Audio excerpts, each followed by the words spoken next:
So I am going to bring in our next guest. And this is a switch now from cognitive services, and we're going to go into getting real-time insights from your serverless solution. And to present this is, I'm going to say this wrong, Edward Kielholtz. And I'm going to bring you in, Edward. Did I butcher your name? Tell me, did I butcher it? No, you didn't. It's actually it originates from Germany. So I'm from Holland. So and it's a German name. So yeah, I can imagine it's hard to pronounce for you, but it's I actually tried. it's Kailos. But yeah, that's Oh, you German. see, I did butcher it. Oh, no, Kyle you Hutz. didn't. No, you didn't.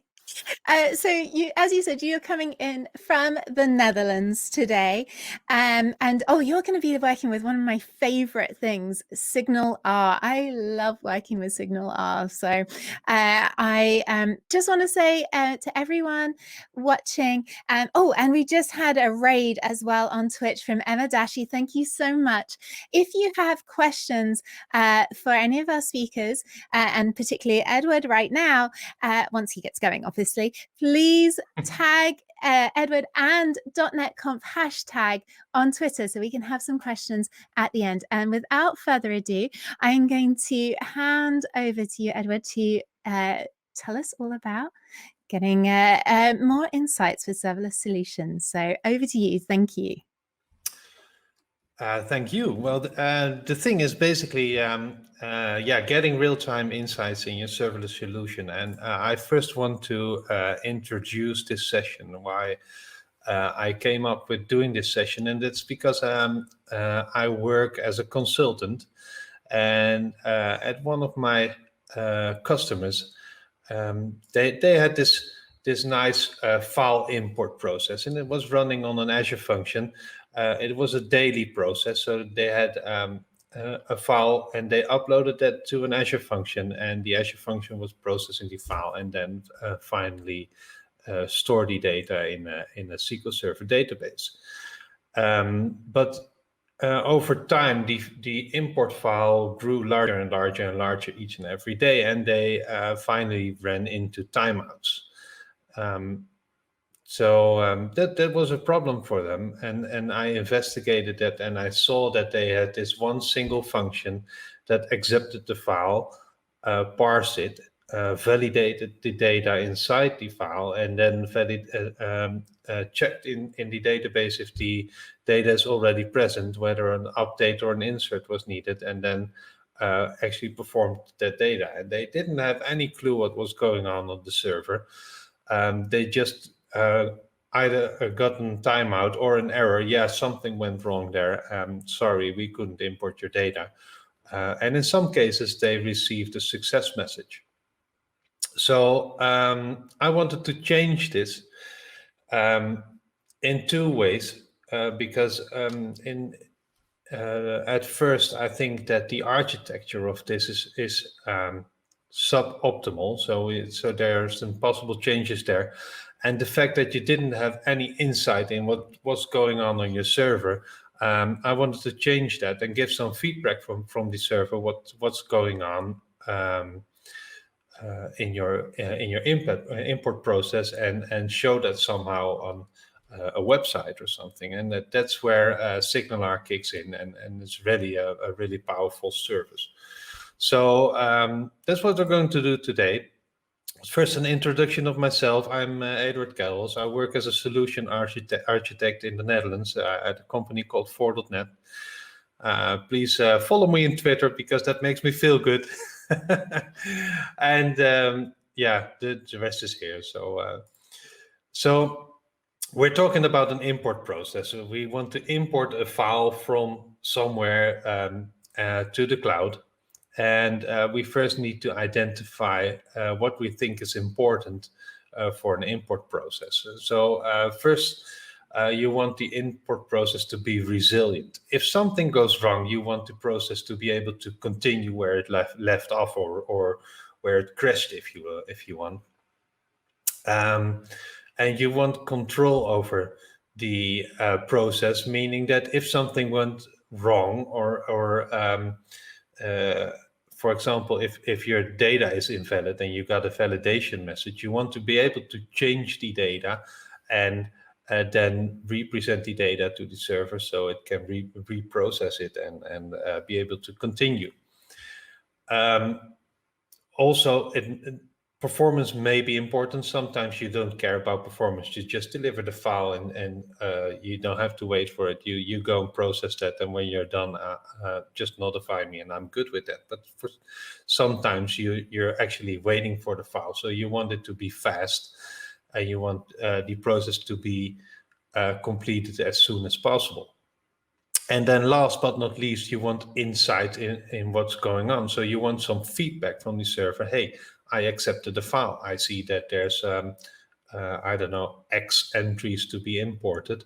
I'm now validating stuff. Hey, this entry is not valid, and this entry is. I'm going to persist it for you. And you want this information to be sent back to your user, providing some feedback of what's going on your server. So to do this, I created a couple of Azure functions, and I used an event mechanism for this. But you have to know what an Azure function is. So for just a brief introduction, in case you're not familiar with Azure functions, well, it's already in the name. An Azure function is basically a short piece of code, basically a function, and a function is requires a trigger. It needs to be triggered by a system, and a function can have input and output bindings, which you can use to pull data into your function or write data to an external system from your function. And there's a couple of things that are important to keep in mind when you start writing Azure functions. First, you got to avoid long-running functions, because else you will run into timeouts. You can set these timeouts, but I believe they're limited to 20 minutes. So if you run for longer than 20 minutes, you have a problem. You can go to durable functions, which allow you to run longer, but that's just a total different approach for now. Your functions are stateless, so make sure that you don't assume information is already there. When you want to pick up where a previous function left off, you have to use persistence somewhere. Yeah, and the last one is also, I'd like to address that one, avoid large libraries, because large libraries prevent your Azure function from starting up quickly.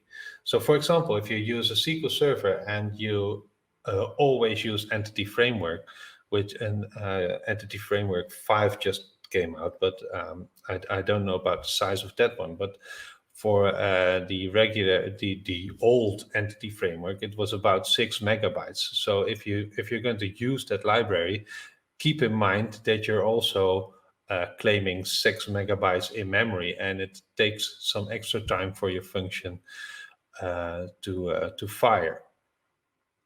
And then there's this SignalR framework, and SignalR has been around for quite some time. I believe the first release was somewhere February 2013. And what we're used to do is you used to create a hub somewhere inside your ASP.NET project, and you define some functions that you want to call on the client side, and that will generate a JavaScript for you, which you could include on your website, and that allows you to actually set up communication between the client and the server. Now, one step back, if you're not familiar with SignalR, SignalR is a real-time framework that allows you to communicate with the server, but it also allows you to create a connection to the server and allow the server to initiate communication back to the client. So that gives you the possibility to give some real-time information from the server to the client without having the client to initiate the connection. So it's bi-directional communication, and to do that, SignalR uses a couple of connection mechanisms, and the best mechanism possible are WebSockets, but there are 3 different fallback scenarios in case WebSockets are not supported for either your browser or the server. We're using SignalR in a serverless environment, and that means that the entire hub scenario that I just told you about is gone. You don't have to create a hub or something. You just create a connection to your Azure function, and you just create a connection to your SignalR service, and you can invoke functions on the client, and when these functions are handled client side, they will actually execute some code on the client side, which is really powerful. So what you need to do is you need to provision a SignalR service on the Azure portal. And in this case, we're going to use the SignalR from a serverless environment. So what you need to do is go to the properties of your SignalR service and set the server mode to serverless. That actually allows you to use the service from within a serverless environment. And then last but not least, since we're connecting using JavaScript in this example, you need to make sure that you check and configure your core settings, because else the connection will be blocked. So I told you about this import process at the client. They had one big Azure function doing all the work, and that's not what, in my opinion, is the best practice for an Azure function, because you really have to separate concerns and make sure that a function has only one responsibility and then move on. So I came up with a total different architecture, which is a little bit more complicated. And it starts off with a storage account. And in this case, it's blob storage, because I don't think that uploading a file directly to a web service, an HTTP endpoint, is a good idea. You can use the valet key pattern, for example, to upload the file directly to storage, and then have an Azure function trigger on that storage, so that when the entire process is done and the file arrived on storage, you can then execute a function and process that file. So that's what we're going to do. Wait for the file to arrive on storage and then parse it. And either, no, not either. And when it's parsing the file, it will see that there's a couple of entries that we need to import. And once that is done, we know, for example, that the file contains, let's say, 1,000 entries. We can already send a status message. Hey, I received the file and I see that you want to import 1,000 entries. And you can then report that back to the user. So I added a new function. This is these purple blocks are queues, by the way. And in my previous examples, I used storage queues, but these are I updated this my demo project, so they're now service bus queues. And I created a new function that was actually triggered by that service bus queue, and it sends a message to SignalR, which allows you to send a message to the browser. So at this time, we know that an import is started with, let's say, 1,000 entries. So I can show something to the user. And for the validation queue, each and every single entry will end up as a message on the validation queue. So that allows me to create an Azure function that will validate data and then store stuff in persistence. The advantage of this is that when the larger my import file is, the more messages arrive on my validation queue, and that allows my Azure function that validates my data to scale, and that speeds up the process dramatically. Now, when this function validates the data and thinks the data is correct, it will then store the same message again on a different queue. That's called persistence. And yet another function will be triggered by that message and then finally store data in persistence.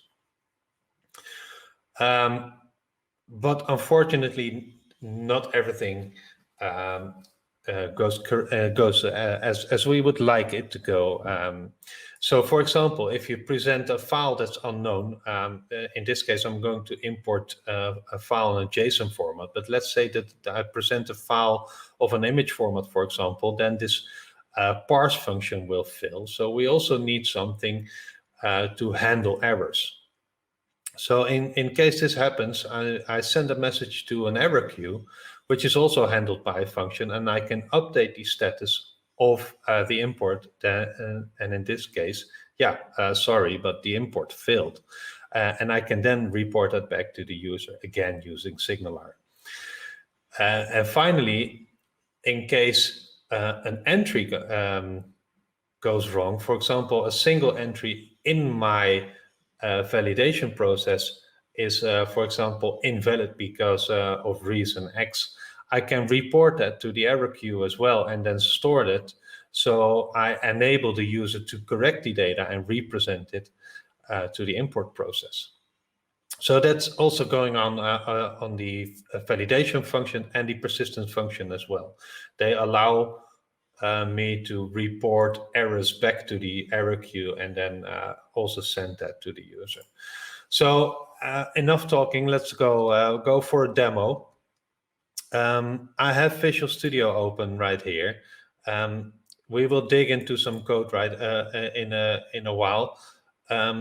As you saw on my profile briefly, that I have a little affinity with Angular. So I created an Angular front end, and this Angular front end connects to my SignalR service in Azure. And it's now just waiting for files to arrive on storage. So as you may see here, I've got this blob container called import right here. And if I open that up and start uploading files to that blob container, you will see that on the server side, my Azure functions will actually start running and import the file. So let me upload a file, then go to the browser. And yeah, there it is. The file's uploaded. My Azure function already processed the file, and it saw that there's 1,000 entries, and it will just start importing and give me feedback about the progress. So 1% is done. 8 entries, or now 28 entries, are already imported, and now 49 are filled for reason X. And also, I can also add more files sequentially. So, this demo, more imports are running simultaneously. And as you may have seen, I also uploaded an image file, which should fail. And yeah, there's an error. The file could not be processed. No import was done. And all the other imports are running in the background. Let me check. 5 minutes left. So okay, let's have it running in the background for a while and see what happens, and dig into the code. So this is basically the Azure function triggered by my blob storage. You can see that as a blob trigger, and it's looking for blobs, which is a binary large object, by the way, for blobs in the import container. And I use this name in braces, so I can also inject that into my function and use that later on. For example, using this log message. A file with this certain name was arrived. I'm now going to process it. Now, I think that one step is important here, and that's this correlation ID. right here.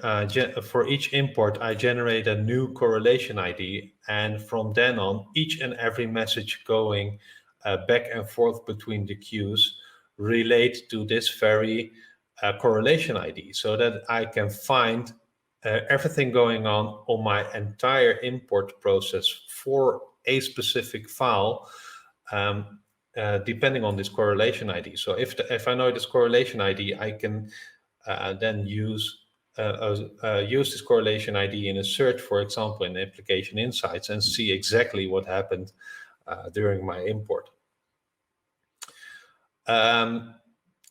You can see here, this is where I parse the file, and you can see that I have a list of entries here. So at this point, I already know the amount of entries in my file that I need to import. And you can see that that I immediately sent a status update with the amount of entries in my import, which is actually going to a different queue. So going back up a little bit, here are my service bus output bindings. One is for the validation. So when a new entry is found, it goes to the validation queue. I want to update the status. And this is actually a nifty trick, a status loop that allows me to check whether the import process is still going on. And while this import is going on, it will keep on reporting status updates through SignalR. So going a step further, this validation message, I have one validation rule, and that's when I'm actually importing users, by the way. And if a user is older than 80, I'm not going to allow it. I don't know why, but I just needed a validation rule. It's not that I hate elderly people or something. Yeah, it's just for demo purposes. And this one has two output bindings. One is to persistence. So if the message is validated correctly, then I can pass the message through to the persistence queue. And in any other case, I will store it in the error queue. And then persistence, yeah, basically more of the same.